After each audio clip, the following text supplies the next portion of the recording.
Hello friends, good morning. आज के इस वीडियो में बात करते हैं प्राइमरी बिलियरी कोलेंजाइटिस की। होती क्या है और किस तरह से इसका ट्रीटमेंट किया जाए। छोटे से वीडियो में काम की बात समझते हैं। कई दोस्तों ने कई बार फ़ोन किया इस प्राइमरी कोलेंजाइटिस के वीडियो के लिए, तो अंततः आज उनकी मांग पूरी हुई। हम लोग समझने की कोशिश करते हैं प्राइमरी बिलियरी कोलेंजाइटिस की। रेयर डिजीज़ है और कुछ लोगों में देखा जाता है। इसकी संख्या बहुत कम होती है, तो घबराने की कोई ज़रूरत नहीं। सिम्टम्स एक बीमारी के दूसरे बीमारी से मैच कर जाते हैं, करते हैं। तो यहाँ जो कुछ भी बताया जा रहा है उसको समझने की ज़रूरत है, इन्फॉर्मेशन लेने की ज़रूरत है, घबराने की ज़रूरत नहीं है।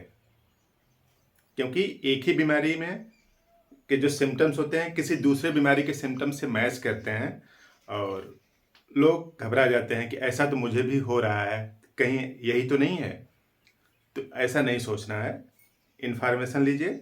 और रेयर डिजीज है, कुछ लोगों को होती है। रेयर इसलिए है कि ऑटो इम्यून डिजीज है। ऑटो इम्यून डिजीज ऐसी डिजीज होती है जिसमें कि खुद की इम्यूनिटी खुद को नुकसान पहुंचाने लगती है। जैसे मोटे तरीके से यूँ समझ लीजिए कि कुछ लोग ऐसे होते हैं कि जिनमें सुसाइडल टेंडेंसी आ जाती है, यानी अपनी जीवन को ख़त्म करना चाहते हैं। तो उसी तरीके से शरीर के सेल के अंदर भी ऐसी सिम्टम्स आ जाते हैं, या फिर यूँ समझे कि ऐसी टेंडेंसी आ जाती है कि खुद की सेल खुद की इम्यूनिटी द्वारा नुकसान की जा रही है। तो ऑटो इम्यून डिसऑर्डर है। तो ये ऑटो इम्यून डिसऑर्डर की कैटेगरी की डिजीज है प्राइमरी बिलियरी कोलेंजाइटिस। प्राइमरी इसको इसलिए बोलते हैं कि इसका काज वहीं पे है जहाँ पे बीमारी है, यानी कोलेंजाइटिस यानी इन्फ्लेमेशन है बाइल की। तो देखिए यहाँ पे लीवर बना है, लीवर बनाता है बाइल, उसको स्टोर करता है। एक गॉल ब्लैडर है, एक गॉल ब्लैडर है और ये पूरी बाइल डक्ट है। तो लीवर बाइल बनाता है और स्टोर करता है गॉल ब्लैडर में। इधर से जो कुछ भी हम लोग खाते हैं फूड सप्लीमेंट वो आता है, स्टमक में थोड़ा डाइजेस्ट होता है। उसके बाद आगे ज्यों ही बढ़ता है तो ज्यों ही इधर फूड बढ़ता रहता है, इसी में पूरा ये जो बाइल आके इसी तरह से मिलता रहता है। तो इस तरह से फैट के यानी जो तेल घी हम लोग खाते हैं उसके डाइजेशन में हेल्प करता है बाइल। तो ये नॉर्मल मोटा फंक्शन समझ लीजिए।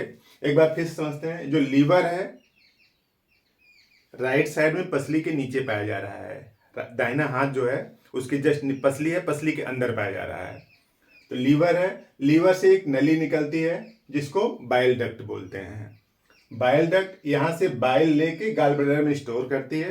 जब हम लोग भोजन लेते हैं तो भोजन का जो भी फैट मटेरियल होगा स्टमक से जब ही आगे आता है तो इसी में आके बाइल मिलता रहता है और फैट के डाइजेशन में हेल्प करता है।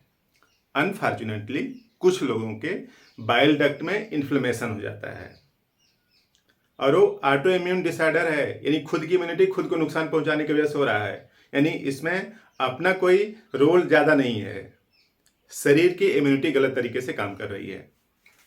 तो अब यहाँ से आता है तो फैट के डाइजेशन में हेल्प करता है। तो अनफॉर्चुनेटली कुछ लोगों में ये जो बाइल डक्ट है ये पतला हो जाता है यहाँ से, देखिए इस तरह से। तो इसका जो मार्ग पतला हो गया, पतला क्यों हुआ? डिस्ट्रक्शन हो रहा है, इन्फ्लेमेशन हो गया है। इन्फ्लेमेशन होगा फिर डिस्ट्रक्शन होगा फाइनली। तो देखिए लिखा है chronic progressive inflammation and destruction of bile duct. Bile duct का इन्फ्लेमेशन है और लेटर ऑन कुछ सालों बाद क्या हो जाएगा? डिस्ट्रक्शन होने लगता है। तो अब देखिए यहाँ सकरा हो गया है। तो सकरा होने की वजह से पूरा का पूरा बाइल तो जा नहीं पाएगा। अब पूरा का पूरा बाइल जा नहीं पाएगा तो यहाँ पे स्टोर नहीं होगा, गॉल ब्लैडर में स्टोर नहीं होगा तो यहाँ से जो फैट अब आएगा उसका डाइजेशन ठीक से नहीं होगा। यानी यूँ समझ लीजिए कि जो पहला इंडिकेटर इस तरह से आता है कि थकान ज़्यादा लगती है और थकान के साथ साथ फैट का जो डाइजेशन है या फिर हर प्रकार का डाइजेशन यानी भोजन का पाचन ठीक से नहीं होता है। तो इस तरह से पूरा यह इधर जा नहीं पाता है। अगर जा नहीं पाएगा तो सीधी सी बात है कि बाइल क्या करेगा? वापस रिटर्न हो जाएगा। यानी यूँ समझिए कि शरीर का वेस्ट प्रोडक्ट है उसको निकलना चाहिए, निकल करके डाइजेशन में हेल्प करे और उसके साथ साथ जो अनवांटेड है अनयूज्ड मटेरियल हो स्टूल के साथ बाहर आ जाए। अनफॉर्चुनेटली हो क्या रहा है, यहाँ पे ऑब्स्ट्रक्शन है, अवरोध है, उस वजह से बाइल जो इधर जाना चाहिए था, इधर जाना चाहिए, जा नहीं पा रहा है, तो बैक फ्लो करेगा। जब बैक फ्लो करेगा लीवर में, तो अब लीवर अपना काम ठीक से नहीं कर पाएगा और फैट का डाइजेशन दूसरी तरफ नहीं हो पाएगा, और ब्लड स्ट्रीम यानी जो ब्लड है उसमें बाइल बढ़ा रहेगा। और अगर बाइल बढ़ा रहेगा तो शरीर पे खुजली होती है, इची स्किन होती है, स्किन पर खुजली होगी। तो इस तरह से अब देखिए, एक तो बाइल डक्ट यहाँ से यहाँ तक पोर्शन है, यानी एक लीवर के अंदर पोर्शन है और एक आगे भी है। ये पूरा का पूरा यहाँ से यहाँ तक बाइल डक्ट है, यानी यहाँ से लेकर के यहाँ तक बाइल डक्ट है।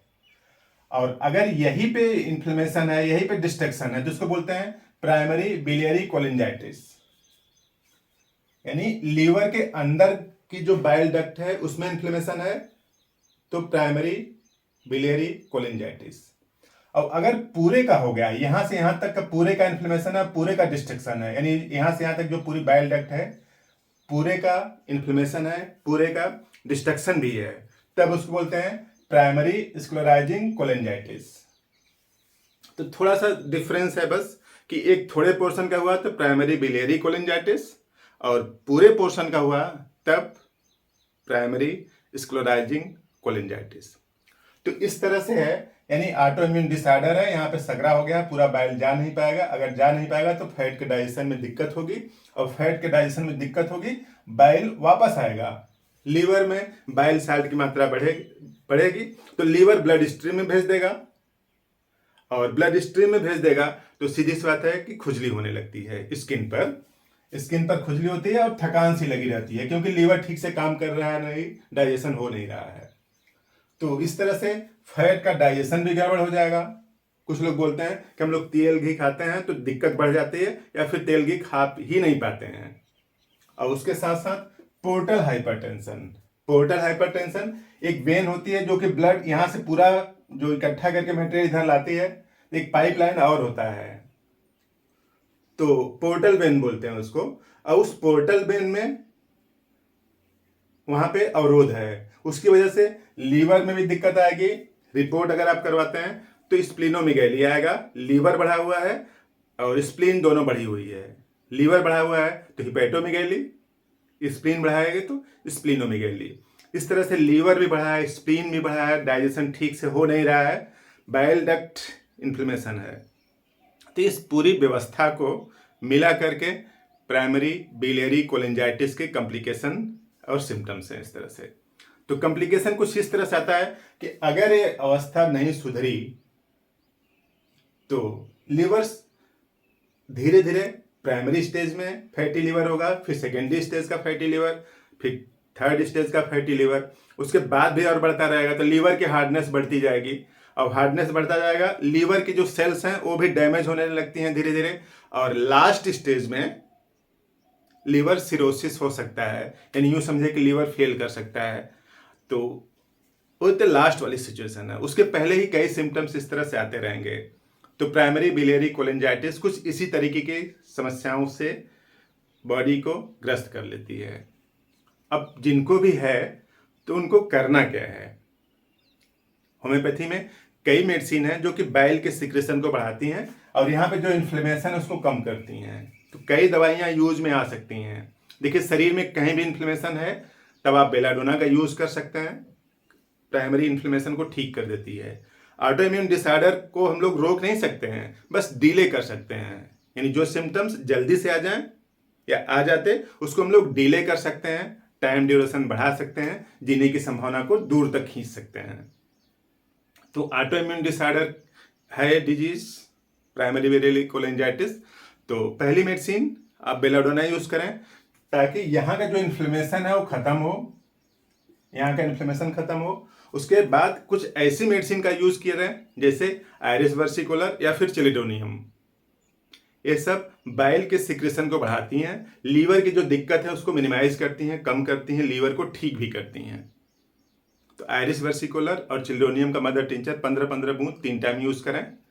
तो इस तरह से और मैनेज क्या करना है कि जब भी भोजन करें, अगर आपको लेटना है तो 5 से 8 मिनट के लिए, 10 मिनट के लिए बाईं करवट लेटें। बाईं करवट लेटने से फायदा क्या है कि दाहिना कंधा ऊपर रहेगा, और दाहिना कंधा ऊपर रहेगा तो लीवर ऊपर के साइड में रहेगा, और लीवर ऊपर के साइड में रहने से ये फायदा है कि जो बाइल डक्ट है ये ऊपर से नीचे की तरफ सीधे रहती है। तो सीधे रहती तो यहाँ पे ऐसे आ जाएगा, दाहिना अगर ये वाला कंधा ऊपर है तो देखिए ऊपर से नीचे आ जाएगा। अब अगर आपने बायां कंधा ऊपर रख दिया तो ये उल्टा ही होगा, यानी ये वाला पोर्शन ऊपर रहेगा, ये वाला पोर्शन नीचे रहेगा। तो जो मैं इधर फ्लो करना चाहिए तो रिवर्स फ्लो करेगा, इस तरह से फ्लो नहीं करता लेकिन सपोर्ट हो जाएगा। तो इस तरह से बाईं करवट लेटें, यानी दाहिना कंधा ऊपर रहे। तो इस तरह से इसको मैनेज कर सकते हैं। और कोई बड़ी बीमारी हो गई है, किसी को भी कोई दवा रिस्पांस नहीं कर रही है, तो करना क्या है, उसके फूड सप्लीमेंट को कम कर देना है। मीन्स दाल चावल रोटी सब्जी ये सब कम कर देना है और केवल फल खिलाने हैं।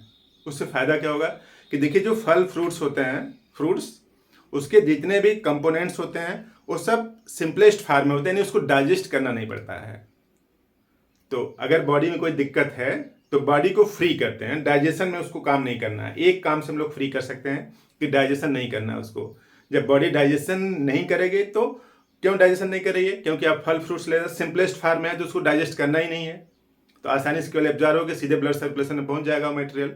और ब्लड सर्कुलेशन में पहुंच जाएगा तो न्यूट्रिएंट तो मिलते रहेंगे आपको, लेकिन लीवर फ्री रहेगा। लीवर फ्री रहेगा तो अपना रिपेयर वाला काम अच्छे से कर लेता है। तो कोशिश इस तरह से मैनेज कर सकते हैं इसको, और जो दिक्कतें हैं उसको कम कर सकते हैं। खत्म होने की संभावना प्राइमरी स्टेज में है, लेकिन काफ़ी लेटर ऑन बाद वाली स्टेज आ चुकी है, तो एकदम ठीक होने की संभावना बहुत कम हो जाती है। जितना बाद में सचेत होंगे उतनी ठीक होने की संभावना कम है। इनिशियल स्टेज में बेलाडोना, आयरिस वर्सिकोलर, चिलिडोनियम से प्राइमरी बिलियरी कोलिंजाइटिस में प्रॉपर सलूशन मिल सकता है। तो आपने काम की बात समझी तो इस वीडियो को शेयर कर दें, किसी न किसी की इन्फॉर्मेशन बढ़ेगी, और बीमार अगर है तो उसमें आराम मिलेगा आपके शेयर करने की वजह से। तो आपने पूरा वीडियो देखा।